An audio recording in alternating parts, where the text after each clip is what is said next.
नमस्कार, times of Swaraj में आप सबों का स्वागत है और मैं हूं संतोष सिंह। मोदी जी, आप जिस वक्त एयरबेस पे भारतीय जवान की हौसला अफजाई कर रहे थे, ठीक उसी समय बिहार के एक गांव में 112 नंबर की गाड़ी पहुंचती है और यह कहते हुए गांव में प्रवेश करता है कि राम बाबू जी का घर कौन सा है, जो जो जम्मू कश्मीर में पोस्टेड है। गांव वालों ने बताया कि वही सामने जो घर आप देख रहे हैं वो राम बाबू जी का घर है।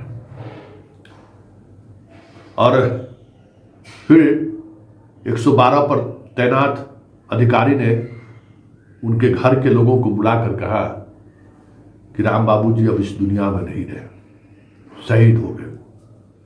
लेकिन बड़ा सवाल है मोदी जी, राम बाबू की इस शहादत का मतलब क्या है? ये कैसा सीज फायर है? और बार बार पाकिस्तान इस तरीके का हरकत करता है, फिर भी आप भरोसा कैसे करेंगे?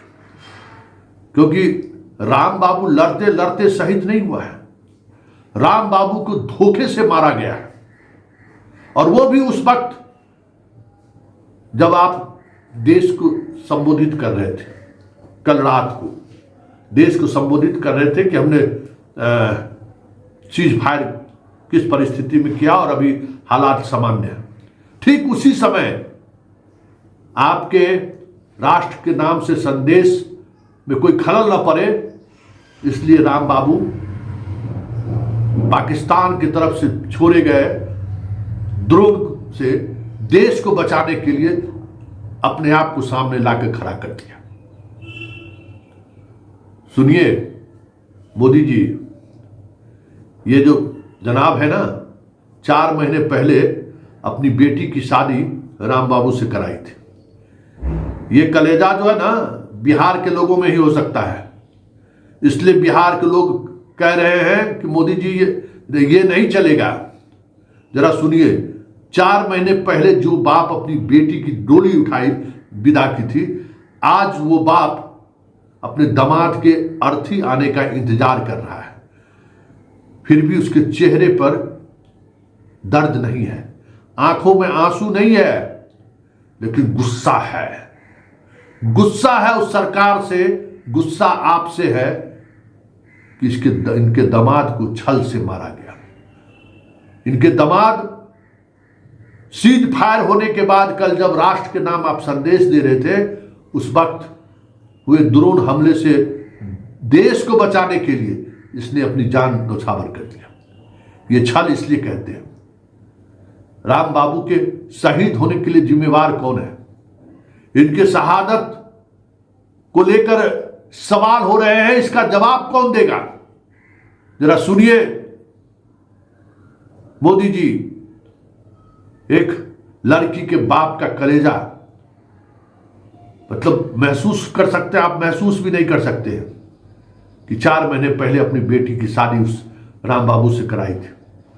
और जैसे ही आज सुबह खबर मिला कि उनका दामाद इस दुनिया में नहीं रहा, बेटी मालूम है प्रेग्नेंट है, गर्भवती है। अब समझ सकते हैं कि उसकी क्या मनोदशा होगी। लेकिन पूरे रास्ते भर पिताजी ने अपनी आंख का आंसू रोक कर रखा, सिसकियां रोक कर रखी कि बेटी को कुछ इसको महसूस नहीं हो। जरा सुन लीजिए मोदी जी क्या कह रहा है वो बाप। हमारी बेटी की शादी हुई थी 14 दिसंबर 2024 को। आज कल के डेट में 5 मंथ हो गया। हमारे दामाद बाबू थे वहाँ पोस्टिंग में जम्मू कश्मीर में। वो जो ड्रोन उधर से पाकिस्तान की तरफ से आ रहा था, तो S-400 इनको उसी से ध्वस्त करने का ड्यूटी मिला, उसी में ऐसा हादसा हुआ। 1:30 बजे कल वहाँ हादसा हुआ। 3 बजे सूचना मिला है। बेटी धनबाद में थी हमारे घर में, वहाँ से लेकर के हम मॉर्निंग में आए हैं। कल घटी है। 10:30-11 बजे तक बेटी से बात हुई है, उसके बाद ये घटना घटी। जी गवर्नमेंट तो बोल रहा है कि स्थगित हो गया, तो स्थगित हो गया तो कैसे हादसा होगा? घटना चालू, तभी तो मैं, हाँ 4 साढ़े 4 महीने का, उसीलिए धनबाद में हम लोग रोक के रखे थे कि दामाद को बहुत बुरा माहौल है। मेरी बेटी को बताया नहीं गया, लेकिन जानकारी तो हो ही गया, लेकिन बहुत बुरा माहौल। सुभाष चंद्र में बेटी आपको इधर हमारी बेटी एयर इंडिया में थी, प्राइवेट जॉब। सुन लिए मोदी जी, राम बाबू के इस के साथ जो कृत्य हुआ है ना, जिम्मेवारी तो तय होनी चाहिए, क्योंकि भरोसा आपने पाकिस्तान पर किया है। और आज सुबह भी आप वहां एयरबेस पर भाषण दे रहे थे तो पाकिस्तान ड्रोन से हमला कर रहा था। अरे कब तक मीडिया के सहारे हवा बनाकर रखिएगा श्रीमान? ये मीडिया के सहारे हवा बनाने की वजह से ये स्थिति हो गई है इस देश का कि सच्चाई से देश रूबरू नहीं हो पा रहा है कि आप कर क्या रहे हैं, आप क्या करना चाहते हैं। ये राम बाबू का शहादत आपको चैन से सोने नहीं देगा मोदी जी, क्योंकि आपने वो कृत्य किया है जिसे देश कभी माफ नहीं करेगा। कम से कम राम बाबू का परिवार तो आपको माफ तो नहीं ही करेगा।